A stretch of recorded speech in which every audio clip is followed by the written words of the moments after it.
Assalamualaikum warahmatullahi wabarakatuh. Perkenalkan, nama saya Ulfa Oktabrianti dari kelas 12 MIPA 2. Pada kesempatan kali ini, saya akan memaparkan materi Persatuan dan Kesatuan Bangsa Indonesia pada masa reformasi. Gerakan reformasi adalah gerakan yang menghendaki adanya perubahan kehidupan bermasyarakat, berbangsa, dan bernegara ke arah yang lebih baik secara konstitusional. Masa reformasi Indonesia mengalami 5 kali pergantian presiden, yakni B.J. Habibie, Abdurrahman Wahid, Megawati Soekarno Putri, Susilo Bambang Yudhoyono, dan Joko Widodo. Berikutnya, kita akan membahas mengenai keadaan kehidupan pada masa reformasi di berbagai bidang. Yang pertama, keadaan ideologi. Di era reformasi 1998, seiring lengsernya Soeharto dari kursi kepresidenan dan selanjutnya, penerapan Pancasila juga terhalang banyak godaan. Berakhirnya Orde Baru membuka pintu gerbang kebebasan bagi rakyat Indonesia nyaris di semua lini kehidupan. Satu sisi, adanya kebebasan merupakan hal yang positif, semisal dengan munculnya kreativitas dari anak-anak bangsa. Namun, ada juga beberapa sisi negatifnya. Selanjutnya adalah keadaan politik. Keadaan politik pada masa reformasi ditandai oleh beberapa peristiwa dan kebijakan penting seperti 1. Sidang Istimewa MPR 1998. Pada tanggal 10 sampai 13 November 1998, MPR mengadakan sidang istimewa untuk menetapkan langkah pemerintah dalam melaksanakan reformasi di segala bidang. Dalam sidang istimewa MPR 1998, terjadi perombakan besar-besaran terhadap sistem hukum dan perundang-undangan. Sidang istimewa MPR 1998 menghasilkan 12 ketetapan MPR yang memperlihatkan adanya upaya mengakomodasi tuntutan reformasi. Ketetapan-ketetapan tersebut antara lain adalah sebagai berikut. 1. Ketetapan MPR nomor 8 tahun 1998 yang memungkinkan Undang-Undang Dasar 1945 diamandemen.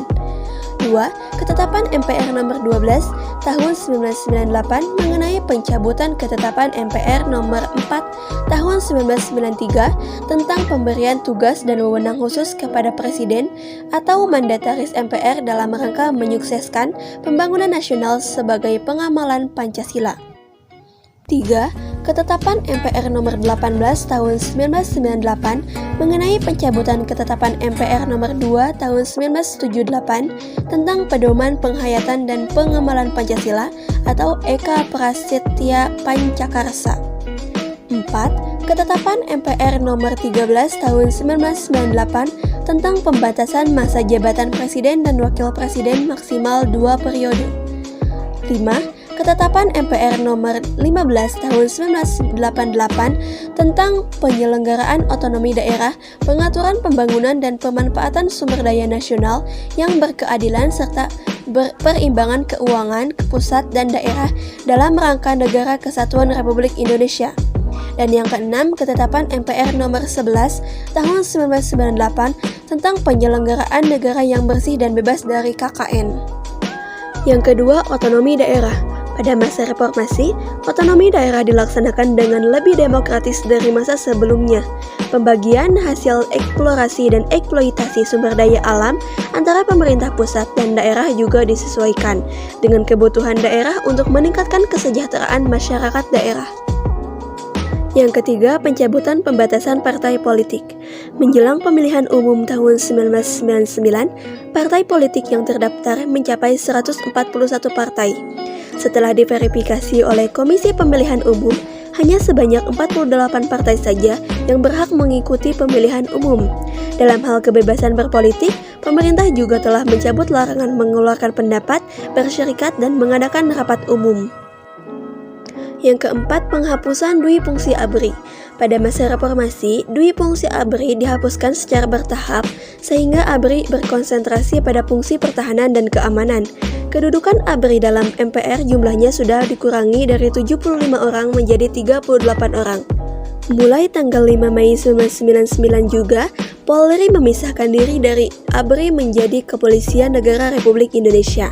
Selanjutnya, ABRI berubah menjadi Tentara Nasional Indonesia atau TNI. Selanjutnya, keadaan ekonomi. Pada awal masa reformasi, Indonesia masih dilanda krisis ekonomi.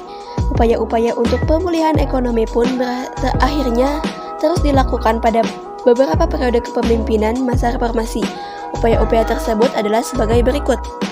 Yang pertama, pada masa pemerintahan B.J. Habibie, beberapa kebijakan yang dilakukan untuk penanggulangan krisis ekonomi dengan sasaran terkendalinya nilai rupiah yaitu 1. Menjalin kerjasama dengan IMF, Dana Moneter Internasional, untuk membantu dalam proses pemulihan ekonomi. Yang kedua, penerapan independensi Bank Indonesia agar lebih fokus mengurusi perekonomian. Yang ketiga, melikuidasi beberapa bank yang bermasalah. Yang keempat, menaikkan nilai tukar rupiah terhadap dolar Amerika hingga di bawah Rp10.000. Yang kelima, membentuk lembaga pemantau dan penyelesaian masalah utang luar negeri. Yang kedua, pada masa pemerintahan Abdurrahman Wahid. Pada masa ini, kondisi ekonomi Indonesia mulai menunjukkan adanya perbaikan. Kondisi keuangan negara juga sudah mulai stabil. Namun pada bulan April 2001, nilai tukar rupiah terhadap dolar Amerika kembali melemah hingga mencapai 12.000. Lemahnya nilai tukar rupiah tersebut berdampak negatif terhadap perekonomian nasional dan menghambat usaha pemulihan ekonomi. Yang ketiga, pada masa pemerintahan Megawati Soekarno Putri. Adapun kebijakan-kebijakan yang ditempuh untuk mengatasi permasalahan ekonomi antara lain sebagai berikut. 1. Meminta penundaan pembayaran utang sebesar 5,8 miliar US dollar. 2. Mengalokasikan pembayaran utang luar negeri sebesar 116,3 triliun. Ketiga, kebijakan privatisasi BUMN. Yang keempat, pada masa pemerintahan SBY, dalam menyelenggarakan perekonomian negara, pemerintah menerapkan beberapa kebijakan antara lain sebagai berikut. 1. Mengurangi subsidi bahan bakar minyak. 2. Pemberian bantuan langsung tunai. 3. Mengurangi utang luar negeri. Berikutnya, keadaan sosial. Pada masa reformasi, kehidupan sosial masyarakat Indonesia sempat diwarnai dengan terjadinya berbagai konflik sosial yang bersifat etnis di tengah-tengah masyarakat. Namun, seiring dengan keberhasilan pemerintah era reformasi dalam mengatasi masalah-masalah yang tengah dihadapi, kehidupan sosial masyarakat Indonesia berangsur-angsur kembali kondusif. Hal ini didukung dengan adanya reformasi di bidang komunikasi. Selanjutnya, keadaan budaya. Upaya yang dilakukan untuk menghindari klaim negara lain terhadap warisan budaya Indonesia. Beberapa warisan budaya Indonesia yang telah mendapat pengakuan internasional melalui UNESCO adalah sebagai berikut. Yang pertama, warisan cagar budaya, yaitu Kompleks Candi Borobudur, Kompleks Candi Prambanan, dan situs prasejarah Sangiran. Yang kedua, warisan karya budaya tak benda, yaitu wayang, keris, batik, angklung, tari saman, dan noken. Selanjutnya, keadaan pendidikan.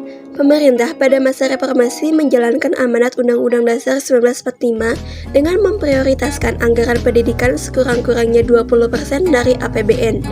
Pemerintah pada masa reformasi melakukan beberapa kali perubahan kurikulum, yaitu kurikulum berbasis kompetensi atau KBK, kurikulum tingkat satuan pendidikan atau KTSP, dan kurikulum 2013. Cukup sekian yang bisa saya sampaikan. Mohon maaf bila masih ada kesalahan. Terima kasih. Wassalamualaikum warahmatullahi wabarakatuh.